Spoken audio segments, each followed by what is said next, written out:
Donc je poursuis ce module sur la santé des forêts avec la partie 2 qui est consacrée à des aspects sur l'hydrologie.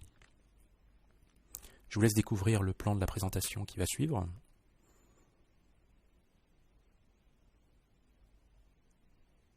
Et je vais démarrer tout de suite avec la présentation des compartiments et des processus associés. En introduction, le rapide lien que l'on peut faire entre la répartition des forêts qui couvrent 30% des terres et l'hydrologie.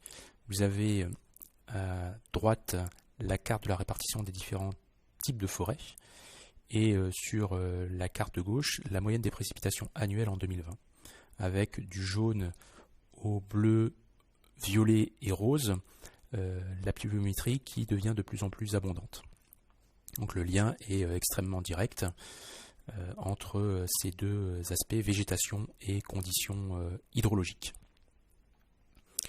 Les compartiments de la forêt, j'ai distingué le compartiment aérien et le compartiment souterrain avec le sol qui comporte la litière, l'humus et une ou plusieurs couches d'avantage minéral, le sol profond, le substratum et la roche-mère. En surface, en fonction de l'élévation de la végétation, on peut distinguer la strate herbacée, buissonnante, arbustive et arborée. Si l'on place un arbre dans ce contexte, on retrouve ses racines en contact avec le sol, le tronc et les branches, et la partie feuilles et aiguilles avec la canopée qui est la partie supérieure de la végétation. Présence dans ces différents compartiments d'eau sous ces différentes formes, liquide, vapeur et solide, et la circulation d'air également. Les processus hydriques en jeu dans ces compartiments. Alors, les précipitations incidentes peuvent être interceptées par la végétation ou passer à travers et se retrouver au sol. Cette eau au sol peut ruisseler à la surface ou s'infiltrer et être drainée dans le compartiment souterrain et contribuer à la recharge de nappe. L'eau présente dans le sol peut être prélevée par les racines et par transport hydraulique dans la végétation, alimenter les différents organes de la plante.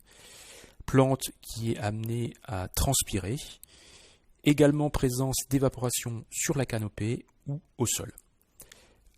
Ces différents processus font intervenir des mécanismes physiques comme la gravité, la capillarité, des changements d'état et des aspects en lien avec la biologie, des mécanismes biologiques. Je réalise un premier focus sur le suivi du compartiment aérien avec des aspects météorologiques. Je vous ai mis deux images des stations météorologiques présentes sur le bassin versant du Strengbar, qui est le site de l'Observatoire hydrogéochimique de l'environnement. Vous allez reconnaître un certain nombre d'instruments que je vais décrire par la suite. En ce qui concerne la mesure des précipitations hors couvert, vous avez vu sur les images qu'on était sur des zones dégagées d'arbres, donc on a l'intégralité des précipitations qui arrivent sur la forêt. Là vous avez l'exemple d'un pluviomètre à auget basculant. Donc chaque auget va basculer de manière alternative et quand le volume est plein, l'auget bascule et génère une impulsion électrique qui est comptabilisée. Et en comptant les impulsions, on revient au volume de pluie qu'il est tombé. Le système est doublé avec un système de stylet qui va écrire sur un papier. En fait, les basculements d'auget font monter progressivement le stylet qui est écrit sur le papier, papier qui se déroule de manière progressive au cours du temps. Outre les précipitations, on mesure également la vitesse du vent avec des anémomètres. Vous avez du type électromécanique avec des coupelles qui tournent et une girouette qui donne l'orientation du vent. Également des capteurs soniques en 2D et en 3D. Le rayonnement global qui est mesuré ici avec un pyranomètre qui mesure le rayonnement global incident. Enfin, un abri météo avec des ailettes qui contient à l'intérieur, vous avez une coupe qui vous montre la présence d'un capteur qui mesure la température et l'humidité. Le second focus s'intéresse au compartiment végétation, l'hydrologie sous forêt, avec dans un premier temps la mesure des pluviolescivas, c'est-à-dire la pluie qui réussit à passer à travers le feuillage et se retrouver au sol. Donc vous avez des bidons avec des sacs qui vont récolter la pluie qui n'est pas interceptée. Ça c'est sur la parcelle de hêtres au niveau du bassin versant du Strengbar. Sous les épicéas vous avez un autre type de système qui est de type gouttière qui est raccordé, vous voyez, avec un tuyau, avec une fosse qui contient des bidons de collecte. Ce système de gouttières existe sous différentes formes. Ici, vous avez 3 gouttières de taille plus réduite qui sont installées sur une parcelle Renécofor. Renécofor, c'est le réseau national de suivi à long terme des écosystèmes forestiers qui a été mis en place depuis 1992 par l'Office national des forêts. En termes d'ordre de grandeur, l'interception des précipitations représente 20 à 40% des précipitations totales incidentes. Vous avez un graphique qui compare les différents types de variétés d'arbres, des données qui sont issues des parcelles Renécofor. Voilà. On peut également produire un graphique qui compare ces informations par rapport à l'indice foliaire pour une même variété d'arbres. Ça dépend de la maturité de l'arbre, de son expansion, c'est-à-dire finalement de la fermeture du peuplement également. De manière générale, les conifères qui présentent un feuillage régulier au cours de l'année, persistant, interceptent davantage que les autres types de peuplement forestier. D'autres processus en lien avec la végétation, donc de nature écophysiologique, la photosynthèse. Donc la plante, grâce à l'énergie lumineuse qu'elle reçoit, au dioxyde de carbone et à l'eau, va par photosynthèse produire du dioxygène, des sucres et des acides aminés, et participer donc ainsi à sa croissance végétale.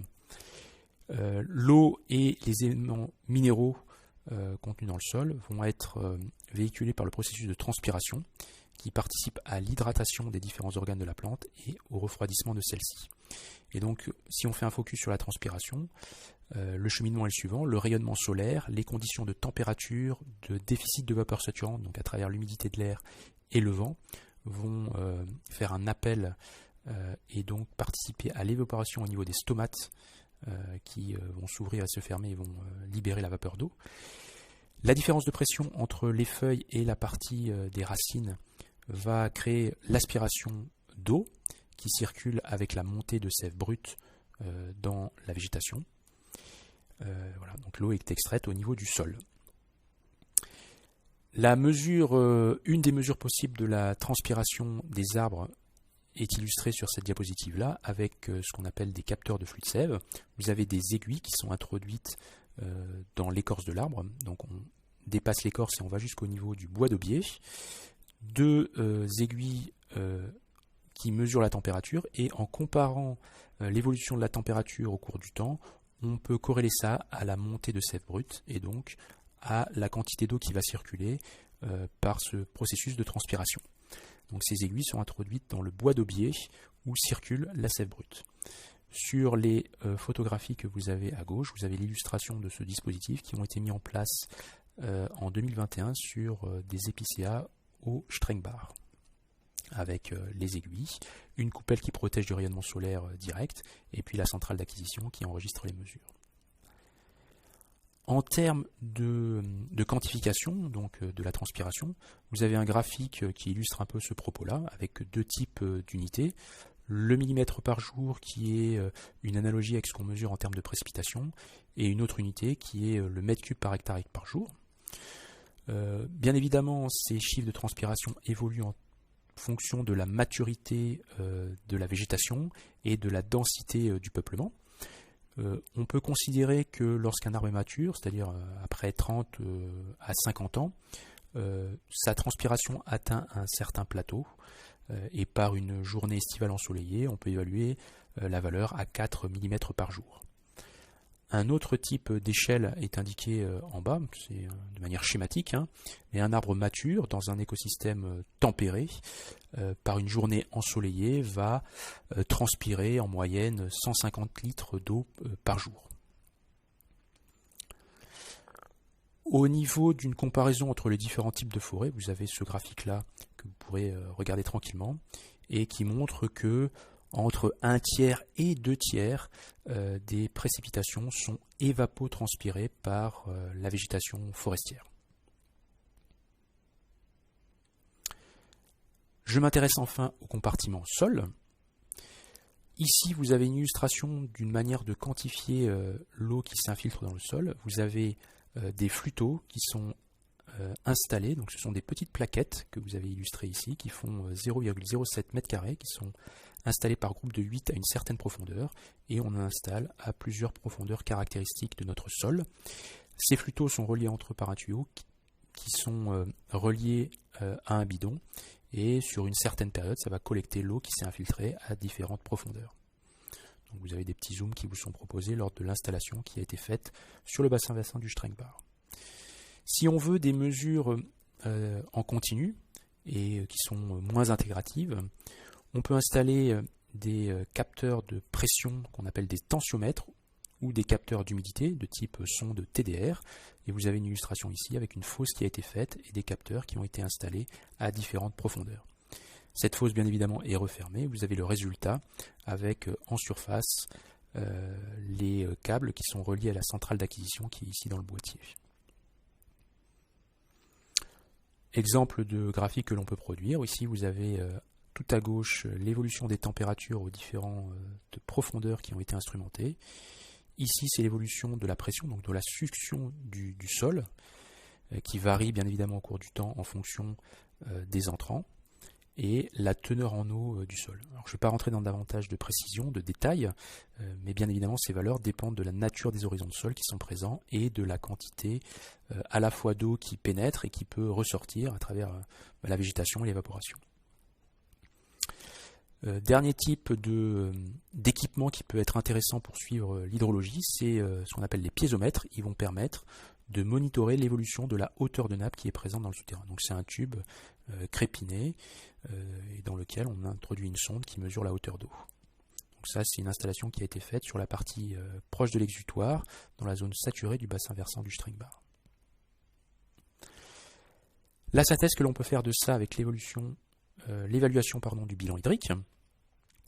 Je vous ai mis l'équation du bilan hydrique en partant du devenir des précipitations qui peuvent se transformer en partie drainées, en partie évapotranspirée, donc l'évapotranspiration réelle, et la variation de stock.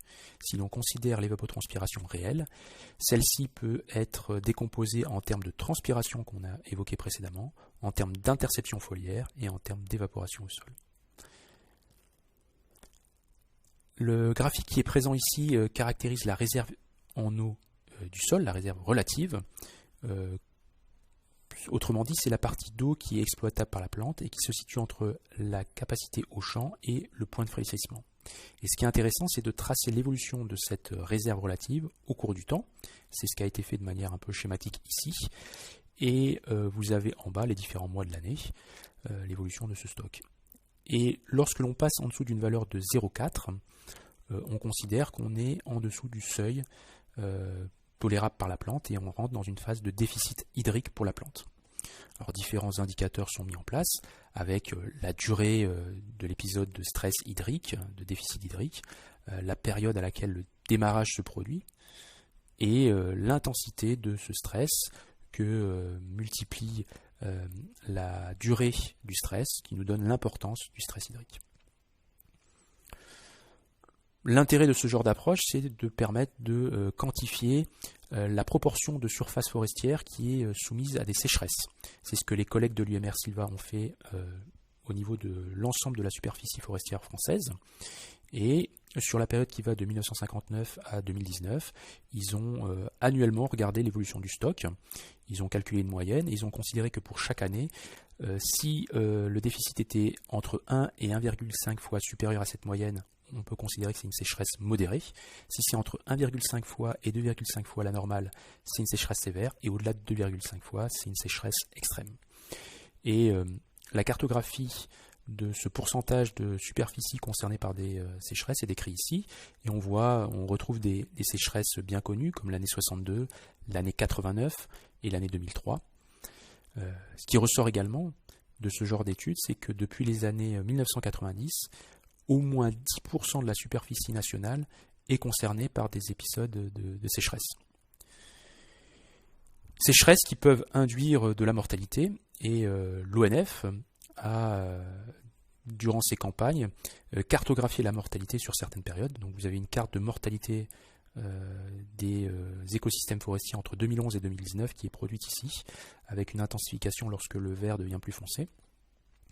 Et ici, un signalement des arbres morts qui ont été repérés entre 2018 et 2019. Il faut savoir que par rapport à la période 2005-2013, on a une hausse de 35% de la mortalité qui est liée à la fois à la répétition des épisodes de sécheresse et également aux invasions de parasites. En termes de quantité, la mortalité représente 0,4% du volume de bois vivant sur pied. Alors certaines limitations par rapport aux simples aspects hydriques concernant la santé des forêts. Je vous ai mis sur ce diagramme qui est inspiré de De Vries et al. De 2003 les facteurs de stress et les conditions de l'écosystème forestier. Nous avons abordé en bleu la partie hydrique, également un petit peu la partie météorologique, et il est important pour qui s'intéresse à la santé des forêts de considérer également les aspects biologiques et des aspects chimiques. C'est l'objet de la partie 3 de ce module. Et également d'autres capsules qui vont s'intéresser au changement climatique, aux micro-organismes, etc., qu'il est toujours intéressant de regarder.